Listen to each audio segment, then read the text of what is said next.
रामकृष्णारी ओम ऐं ह्रीं क्लीं चामुंडायीच. घटस्थापनेला 4 दिवस झाले. आता पाचवी माळ म्हणजे शुक्रवार, महालक्ष्मीचा वार आणि त्या दिवशी स्कंदमाता आहे. स्कंदमातेची पूजा करायची, नैवेद्य केळीचं दाखवायचं, आपण हिरव्या रंगाचं वस्त्र घालायचं आणि त्या दिवशी काय करायचं, शुक्रवारी सकाळीच 3 जायफळ आणून ठेवायचे. कवचवाल्याने आतला जायफळ आणायचं. 3 जायफळ आणल्यावर त्याला संध्याकाळी तिघी सांजेला हळदीचं लेपन करायचं. हळदीचं लेपन करून झालं की त्याच्यावर श्रीसुक्ताचे पाठ करायचे 16 वेळेस. म्हणतानी आलं तर यूट्यूबला सर्च करा, लगेच येणार. हे का सांगते, जायफळ आणि लवंग हे लक्ष्मीवर्धक आहे. तुम्ही करून बघा, अनुभव घ्या. मी जे करते ते तुमच्यापर्यंत पोहोचत असते.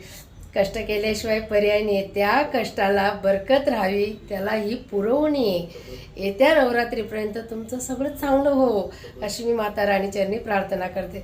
तुम्ही हे छोटे छोटे उपाय करत जा. छोट्या उपायामधूनच खूप काही असतं. जेव्हा आपण देवाला जातो, आधी पहिल्या पायरीला नमस्कार करतो तर देव पावतो. तसं जे छोटे उपाय केले ना तर लक्ष्मी पावते. आणि खरी गोष्ट आहे. तर आपल्या कष्टाला बरकत मिळावी म्हणून मी तुमच्यासाठी सांगत असते, करा, अनुभव घ्या आणि म्हणा बरं मग सगळ्यांनी ओम ऐं ह्रीं क्लीं चामुंडायीच. रामकृष्ण.